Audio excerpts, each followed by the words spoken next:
بسم اللہ الرحمن الرحیم۔ عزیز طلباء، السلام علیکم ورحمۃ اللہ وبرکاتہ۔ امید کرتا ہوں کہ آپ سب اللہ تعالیٰ کے فضل و کرم سے بخیریت ہوں گے۔ ذات واجب آپ کو امراض و آفات سے محفوظ رکھے، آمین۔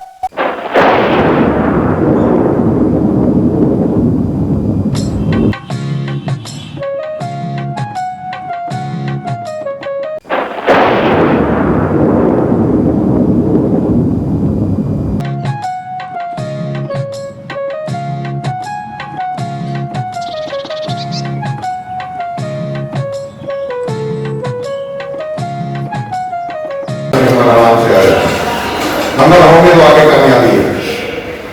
اب جناب سب سے پہلے ہمیں دیکھنا پڑتا ہے کہ مصنف کا سن پیدائش کیا ہے اور مصنف کا سن وفات کیا ہے۔ یہاں سے یہ جو بریکٹ لگی ہوئی اس کو چھوڑ کے نہیں گزرتا، اس کی وجہ کہ یہ معلومی میں آ جاتا ہے ایک نہ ایک مصنف کا سن پیدائش یا وفات، ایک کا لازمی پوچھتا ہے، ایک نمبر کا سوال آئے گا۔ تو یہ بریکٹ ویسے نہیں لگی ہوئی، اس کو میں نے یاد بھی رکھنا ہے۔ جو فہرست آپ لکھیں گے اس میں جہاں مصنف لکھیں اس کے آگے اس کا سن پیدائش اور وفات بھی لکھیں، تاکہ آپ کو ایک صفحے پر سارے آ جائیں گے، یاد رہ جائے گا۔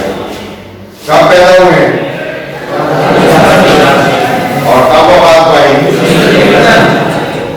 یعنی آج سے 70 سال پہلے یہ چلے گئے ہیں۔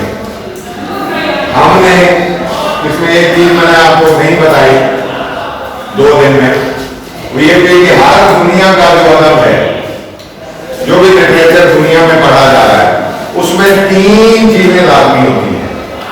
جو مرضی اٹھا لو لٹریچر، 3 ہوں گی۔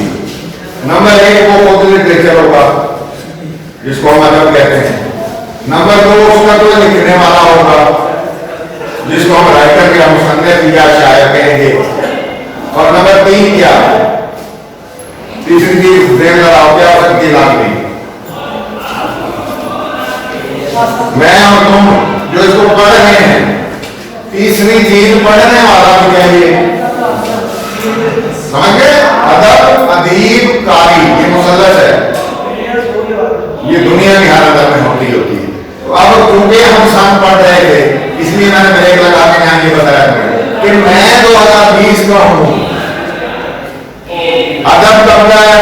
جب کا ادیب ہے، ایک ہی سن ہو گیا دونوں کا۔ ادیب ہے 1884 سے 1953 تک، ادب ہوگا اس کے بیچ میں کہیں، بالکل شروع والوں میں بھی نہیں ہو سکتا، پیدا ہوتے ہی کوئی کسی میں شروع کر دیتا۔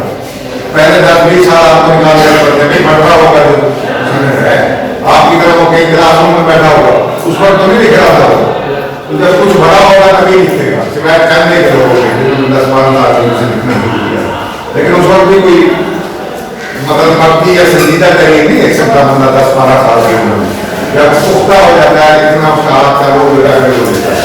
اب قاری ہو گیا 2020 کا، ادب ہو گیا 1950 کے دور کا، راؤنڈ اباؤٹ لگا لو، راؤنڈ فگر بنا لیا کرو۔ 2020 میں میں ہوں، یہ 1950 کے لگ بھگ ہے، تو آج سے 70 سال پہلے میں چلا جاؤں۔ آج میں بھول جانا کہ بیچ میں موبائل کا جدر بھی آ جانا چاہیے، بیچ میں فیس بک واٹس ایپ بھی آ جانی چاہیے، کچھ تھا ہی نہیں 70 سال پہلے، من سے آ جانا چاہیے۔ فرق سمجھ لیا ادب، ادیب اور قاری کا۔ میں ہمیشہ بات کے سن میں ہوں، لیکن جس فن کا ادب اور ادیب ہوگا مجھے اپنے ذہن کو وہیں لے جانا پڑے گا۔ کچھ 17 لوگ بھی ہیں گے، کچھ بالکل لیٹسٹ بھی آ سکتے ہیں جن کی تاریخ پیدائش ہوگی وفات نہیں ہوگی، یعنی ابھی بھی زندہ ہے، وہ نہیں ہے۔ یہ بڑے لکھنے والے ہیں نا، یہ کوئی عام آدمی تو نہیں، بما میں تو نہیں ہے جن کا کتاب میں مضمون شامل ہو گیا۔